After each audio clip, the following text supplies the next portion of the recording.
Good evening and good night. Tonight we journey beyond time, past the veil of the known universe, into the cosmic dance of light and void, of gods, monsters, of order and chaos. This is the story of creation, of how existence itself was born in conflict, sculpted by titanic hands and torn asunder by ambition, fear and flame.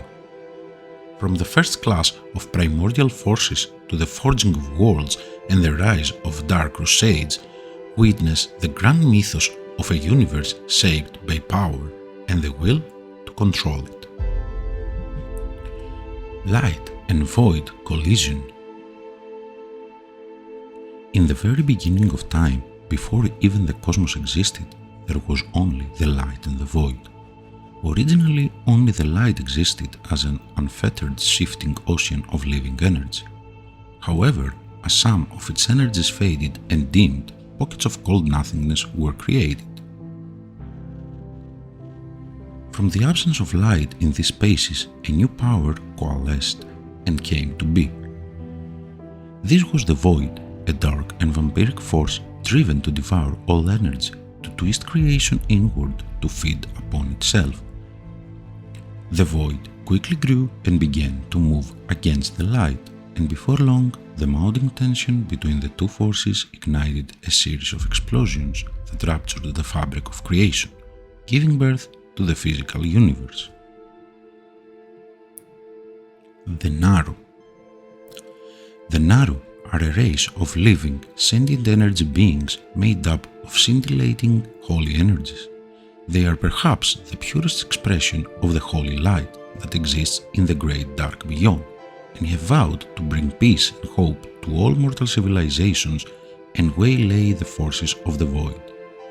They are known to travel through dimensions and are the sworn enemies of the Burning Legion. Not all Naru necessarily have the same motives, and they have their own personalities and own goals. For example, Zira, who was notably different from other Naru we have met, being the best example of this. As such, not all Naru are necessarily good from our perspective, for while Zira believed that she was indeed doing good, that good was not necessarily good for everyone. In the primordial era, following the birth of the universe, a result of the clash between the light and the void, shards of fractured light occasionally gathered in the great dark beyond, and formed clouds of light from which powerful beings emerged, among which were the benevolent Naru. When the Naru gazed out across the universe, they saw limitless possibilities and vowed to use their mastery over holy magic to nurture life and hope throughout the cosmos. Although the Titans were described as more extraordinary than the Naru, and presumably considerably more powerful than the average Naru, the Naru far outnumbered the known Titans of the Pantheon. The Prime Naru were the first Naru to be forged during the Great Ordering of the Cosmos. It was believed that the Naru's powers greatly resembled those of the moon goddess Elun, who was possibly the creator of the Prime Naru during the Great Ordering of Light and Shadow. As nurturing as they may be, the Naru are not passive pacifists either. In seeking goodness and harmony, they struggle against the servants of cosmic forces who oppose the light, being notably in conflict with the void and disorder, as well as making sure death keeps its place. According to the Prime Naru Zira, the light and the void have been at war since the beginning of the entire universe, before time itself, and she notably reacted with cold disgust to the idea of cooperating with the void, even against common enemies, as the void sought to destroy or enslave everything in existence. She also declared that the two forces could not exist together.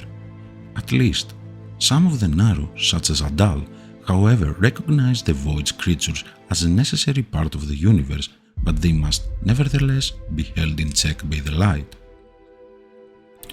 Zira also refused to tell to their servants that the Naru, like Lura, were able to fall into a void state, but Dore openly acknowledged that it was a facet of the Naru condition, and furthermore stated that without the void, the light could not exist. The Void, the Void Lords, and the Old Gods. The Void Lords are monstrous entities composed of pure shadow energy who rule over the void, outside the borders of reality. Merciless and cruel, beyond imagination, they seek only to twist reality into a realm of eternal torment and ultimately to devour all matter and energy and the universe itself. However, only the most powerful of the Void Lords can actually manifest in the physical universe, weakened and only for limited amounts of time, for their energies quickly seep into nothingness. They must therefore consume untold amounts of matter and energy to maintain their presence.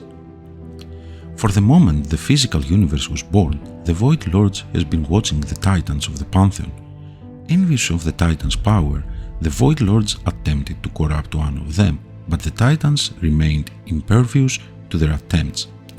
Instead, the Void Lords pulled their powers and hurled dark, parasitic horrors, later known as the Old Gods, out into the universe, to find and exert their influence over a Titan in its most vulnerable state, as a slumbering world soul.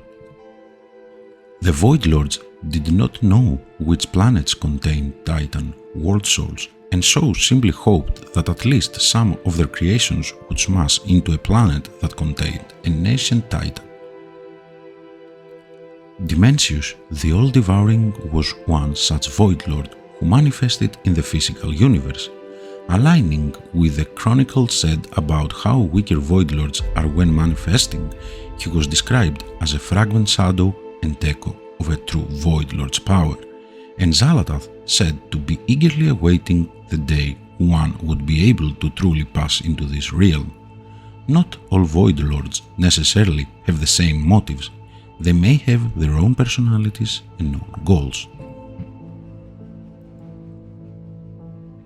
Old Gods are parasitic, eldritch horrors created by the Void Lords in order to find and corrupt slumbering Titan world souls.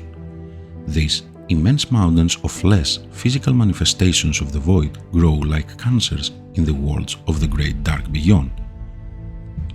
4 old gods, Sargeras, Cthulhu, Yogg-Saron, and Azeroth, ruled the planet of Azeroth during its primordial age, forming what would become known as the Black Empire. When the Pantheon arrived, they sent their armies, the Titanforged, to shatter the Old Gods' citadels and crumble their empire. Sargeras, however, proved much too strong for the Titanforged to defeat, which prompted the Titan leader Aman'Thul to reach down his arm and tear Sargeras apart. This created a giant gaping wound in the planet's crust from which the arcane lifeblood of Azeroth, the nascent Titan, was hemorrhaging.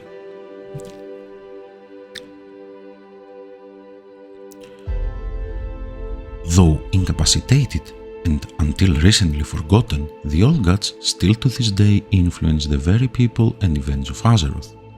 Along with the Burning Legion, they are one of the most powerful and recurring threats found in the Warcraft series of games and books, especially during the Cataclysm, where they attempted to bring about the end of the world, the Hour of Twilight, and during the Fourth War with their creation of the Black Empire in Ny'alotha. With Cthulhu and Yogg-Saron defeated, Sargeras and Jehun deceased, and N'Zoth presumably gone as well, Magni Bronzebeard declared that Azeroth was made free of the grasp of the Old Gods. Nevertheless, the dark influence of the Old Gods lingers like a blight in places where they once held power. Creation of Titans and birth of the Pantheon.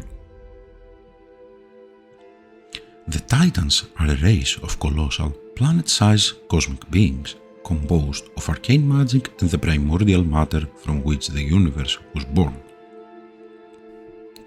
They roamed across the cosmos like walking worlds imbued with the raw power of creation itself. The Titans used this incredible force to find and awaken others of their kind. Hailing from the far reaches of the cosmos, they shaped and brought life and order to countless worlds across the Great Dark Beyond. They were described as perfect and majestic beings who are akin to gods. Titans are born from world souls, spirits who are formed within the fiery cores of a small number of worlds and who slumber for ages, suffusing the planets they inhabit with spirit energy before finally awakening. Described as living worlds, their bodies are covered in mountain peaks and rivers, their forms wrapped in cloaks of stardust and their eyes shining like brilliant stars. Bastion of purity and good, the Titans are unable to conceive of evil or wickedness in any form. Titans are heavily tied to the cosmic force known as arcane and are the embodiments of order. In fact, arcane is their very lifeblood. They are also uniquely susceptible to fell magic, their polar opposite. Mature Titans are immune to the corruptive influences of the Void Lords.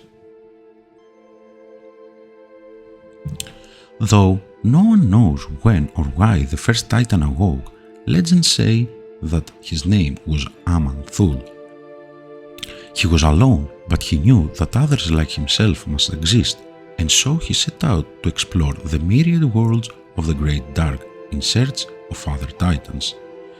In time, he found and nurtured other world souls, rousing them from their slumber and thus causing them to join his noble cause. Eventually, Aman-Thul and his younger siblings formed the Pantheon. They came to realize that order was crucial to find others of their kind and developed certain techniques to determine whether or not the worlds they encountered contained nascent world souls. Over the ages, Titans discovered fewer and fewer world souls during their travels, but they were not disheartened because they knew that they had still only explored but a small corner of the immeasurably vast universe. The Titan Pantheon are a group of Titans who shaped and ordered worlds while watching over the universe and searching for others of their kind. Members of the Pantheon are Aman-Thul, the High Father of the Pantheon. Leader of the Pantheon, he empowered the Keepers Ra and Odin, and he blessed the bronze dragon Zdormu with the power of time to watch over it and protect it. Ionar, the Lifebinder, protector of life, nature and health. She imbued Freya with a portion of her powers so that Freya could create the Emerald Dream. Blessed the red dragon Alexstrasza with the power to safeguard all living creatures and life, and the green dragon Ysera to safeguard nature and the Emerald Dream. Norgannon, the keeper of celestial magic and lore, the master of all magic, knowledge, secrets and mysteries. He gave power to the keepers Loken and Mimiron and bestowed great power upon the blue dragon Malygos to be the guardian of magic and arcane. Golganeth, the lord of the Skier and roaring oceans, father of the sea giants, he imbued the keepers Hodir and Thorim with power. Kasgoroth, the shaper and forger of worlds, the ultimate craftsman, imbued keeper Arcadis with his powers, empowered the black dragon Eltharion, who later became Deathwing, with dominance over the earth and the deep places of the world. Sargeras, the defender, warrior and weapon of the Pantheon. Agramar, lieutenant of the great Sargeras, successor to Sargeras as the champion of the Pantheon, charged with combating the Burning Legion and purging its demonic taint from the universe. He imbued Tyr with strength and courage. They created the Titan-forged various races of Azeroth and empowered the dragon aspects through the Titanic Keepers. The Twisting Nether, the Demons, and the Fall of Sargeras. Demons are immortal beings linked to the Twisting Nether. Most of them feed upon magic and life and delight in inflicting suffering, spreading corruption, and destroying all that is good. Originally, Demon is the name for the races born from the Twisting Nether, such as the Fellhounds, Jailers, etc., as opposed to the races of the Great Dark Beyond, such as humans. A demon is fundamentally a creature whose soul is bound to the Twisting Nether, and as such returns to that plane upon death. They can be truly killed only inside the Twisting Nether or in places where its chaotic energies leak. Most demons were once mortal creatures who have been turned into demons, a state Draenei demonologists call manari, meaning twisted, unnatural, defiled, by being infused with large quantities of fell magic, usually in the form of a gift or blessing such as the one Sargeras offered to Eredar, or as with the case of the Nathrezim. Though most demons have a deep connection with fell magic, not all of them use it, such as the demons that joined Illidan's Stormrage and who fed upon his arcane source of energy instead, freed of the dependence of Fel, or Lothraxion, Nathrezim infused with light magic. Not all demons are evil either. Many are neutral, such as the Observers, who serve anyone that would allow them to observe the mysteries of the universe and feed upon all sorts of magic, or the demons serving the Illidari and the Black Harvest against the Legion. However, the vast majority of them joined the fallen titan Sargeras and his burning legion with only one purpose: destroying all world souls in the universe. As the universe formed, the most chaotic energies unleashed by the clash between light and void coalesced into an astral dimension known as the Twisting Nether. Light and void bled together at the border of this realm, throwing it into turmoil with chaotic magics. Life would arise in the Twisting Nether too in the form of the first demons, born as a result of this clash between the two energies. The Twisting Nether became home to an infinite number of demonic beings, most of whom sought only to destroy life and devour the energies of the living. Where the Twisting Nether blended into the Great Dark Beyond, demons would destroy civilizations and worlds. To combat the demonic entities that made their way into the Titans' worlds from the Twisting Nether, the Pantheon elected their greatest warrior Sargeras to act as their first line of defense. Sargeras, the most powerful warrior among the Pantheon, carried out his duties for countless millennia, seeking out and destroying the demons where he could find them. Soon, he realized that the demons he defeated did not truly die and simply returned to the Twisting Nether to reform. The Pantheon grew concerned about this development and the increase of demonic activity, and so they sent the inexperienced Titan Agramar to aid Sargeras in battle. Agramar proved a quick study and soon earned Sargeras' admiration and became the warrior's trusted lieutenant. The two fought shoulder to shoulder against the endless demons of the Nether. This allowed Sargeras to more closely study the nature of the Nether, and by learning how to manipulate the chaotic realm's magical energies, he created a prison world known as Mardum to contain the demons he had defeated. Sargeras and Agramar eventually agreed to go their own separate ways in order to protect several parts of the universe at the same time, allowing them to more effectively combat the demons. It was during this time that Sargeras learned about the Void Lords and discovered their plans. Coming across a world that had been completely affected by monstrous aberrations known as Old Gods, the Titan ruthlessly interrogated a conclave of Nathrezim demons who dwelt on the Black World. From them, Sargeras learned that the Void Lords had sent the Old Gods out into the cosmos to infect any worlds that housed Titan World Souls, and if they succeeded, the World Soul would be twisted into an unspeakably dark creature that not even the Pantheon could stand against, a Dark Titan. Enraged at this discovery, Sargeras cleaved the planet in two, instantly killing the nascent Titan it housed. He then immediately returned to the rest of the Pantheon to tell of his discovery, but they chastised him for his rash action, insisting that they might have been able to purge the world soul of its corruption without killing it.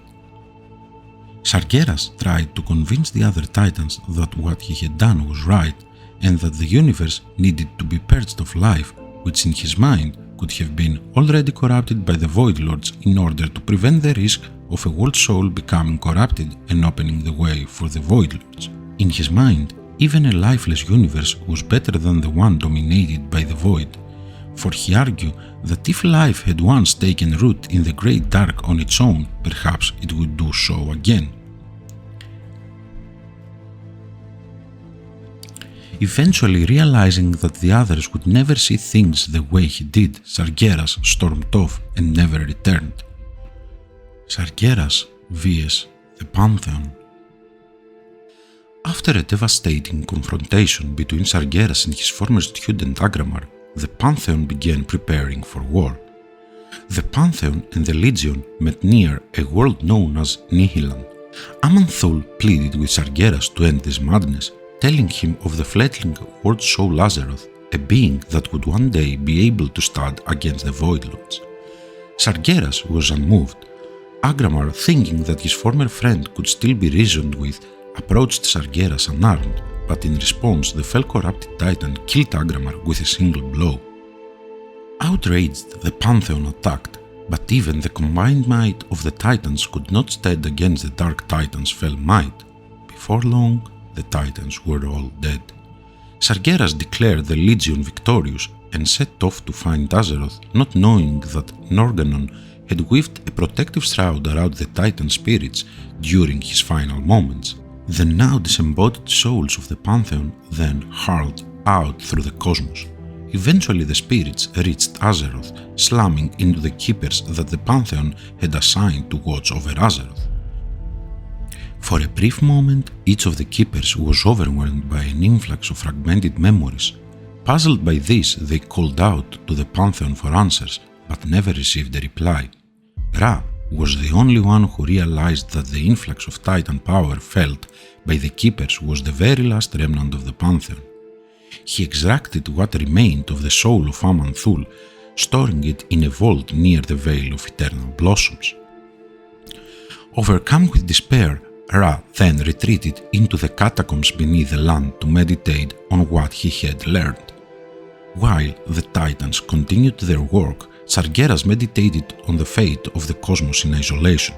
Fear, doubt, and despair overwhelmed him, and he eventually came to the conclusion that the only way to spare the fundamentally flawed universe from the Void Lords was to purge it all of life. Thus began the Burning Crusade.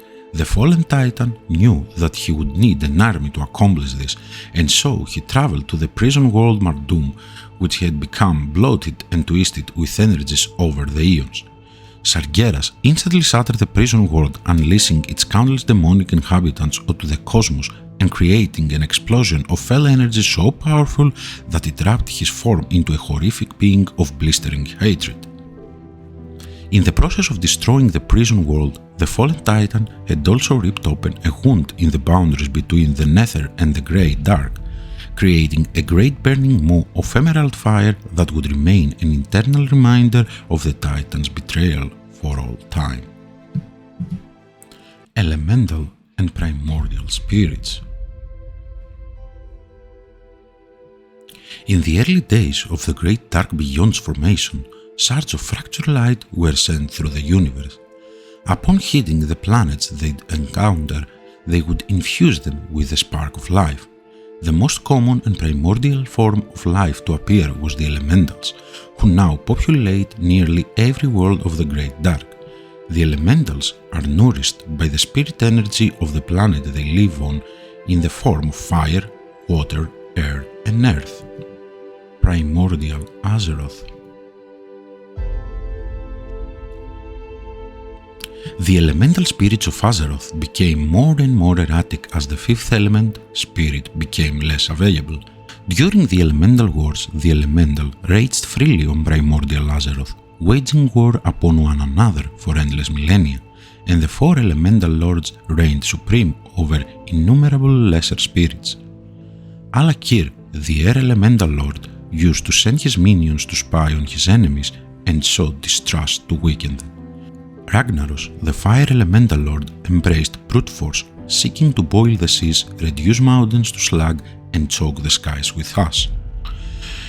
Therazan, the earth elemental lord, was reclusive, entrenching herself behind towering mountain ranges before attacking her exhausted foes. Neptulon, the water elemental lord, fought strategically, allowing the forces of the other elements to clash before crushing his divided rivals. When the old gods plummeted down from the Great Dark Beyond, they slammed into Azeroth's surface and embedded themselves in the continent of Kalimdor, For the first time in history, the four elemental lords banded together in an attempt to fight the old gods' fledgling empire. Though the elementals were mighty, they could not stand against the constant swarm of Enraki and Akir, and they were enslaved by the old gods. Without the native spirits of Azeroth to counter the old gods' influence, the borders of the Black Empire crept over much of the world. The Ordering of Azeroth. After Sargeras' departure, Agramar continued the hunt for demons in his stead. One day he sensed the tranquil dreams of a slumbering ward soul from a distant corner of the Great Dark. As they traveled towards the source of the emissions, he discovered the world that would later become known as Azeroth. Within its core was an ancient titan, far more powerful than any others that Pantheon had yet encountered, but the world had already been seized by the old gods. The nascent titan's spirit remained uncorrupted, but knowing it was only a matter of time before it succumbed to the void, Agramar swiftly returned to the Pantheon and relayed his discovery, arguing that this was proof of Sargeras' claims and that the Pantheon had to take action before Azeroth was lost. Eonar agreed and convinced the rest of the Pantheon to save the maturing ward soul from the old gods. And so it was decided that the Pantheon would travel to Azeroth and purge it of the malicious Black Empire which had claimed it. However, due to the Titan's colossal forms and the risk of irrevocably damaging or killing the world soul, Agramar decreed that rather than take action directly, the Pantheon would create servants to do battle in their place. Under the guidance of the forger Sargeras, the Titans shaped mighty Titan-forged servants of stone and metal to meet the Enraki and Akiri forces of the old gods head-on. Though the spawn of the old gods as well as their elemental servants were powerful beyond mortal comprehension, their combined forces could not stop the armies of the mighty Titans. One by one the elemental lords fell and their forces dispersed. However, it was discovered that the old gods had managed to infect the planet so early in his development cycle that they were irreversibly linked with it. Since they could not destroy the old gods, the Titans decided to chain the evil gods far beneath the surface of the world. Without the old gods' power to keep the raging spirits bound to the physical world, the elementals were banished to an abyssal plane, where they would contend with one another for all eternity.